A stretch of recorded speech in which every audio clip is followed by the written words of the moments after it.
Both men caught in this dramatic and dangerous road rage incident on the Mass Pike appeared in court today, each blaming the other for a minor accident that got way out of hand. And what's incredible, as you look at that video again, is that nobody was seriously hurt. Yeah, you can see the man just clinging to the front of that SUV just by his fingertips. The car at times traveling 70 miles per hour or more. Tonight, for the first time, we're also hearing from the Good Samaritan who got that driver to finally stop.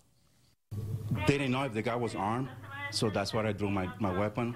And then I asked him to get out of the car because the guy was still running, the person was still on the hood, and he can still take off and kill the two other civilians that were there. Samaritan was cleared of any wrongdoing in the case. He did pull his gun, but he was licensed to carry. WBZ's Louisa Moller is live along the Mass Pike tonight with more on the story. Louisa?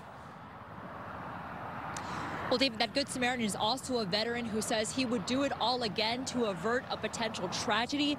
Now, both men involved have faced a judge and are telling very different stories through their attorneys about what happened. Mark FITZGERALD and Richard Kamrowski sat just rows from each other in court. The last time they came this close, one was driving and the other was clinging to the hood of the car.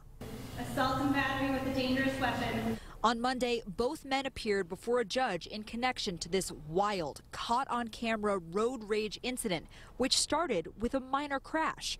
The 65-year-old Kamrowski told police he tried to get FITZGERALD's white SUV to stop to exchange information, but when FITZGERALD wouldn't stop, he jumped onto the hood, fearing he would be run over. He then told police he was taken for a roughly 3-mile ride at speeds up to 70 miles per hour. I thought he would have run over me. His attorney speaking for him at court. He did not make any punches, did not attempt to do anything other than exchange insurance information.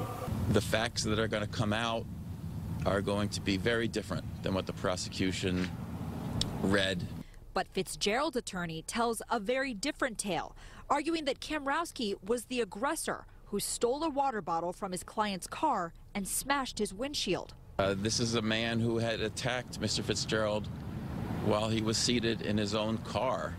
Incredibly, no one was hurt, and the bizarre ride came to an end when a Good Samaritan blocked FITZGERALD's car and then held him at gunpoint until state police arrived. Mr. Kamrowski is appreciative, and certainly it was a debt of gratitude. That was an incredibly scary experience. Now, the prosecutor said that FITZGERALD has a criminal record in Vermont and Connecticut. His license has now been revoked. The attorneys for both men could not say if their clients tried to call 911 during all of this. We're live along the Mass Pike. Louisa Moller, WBZ News.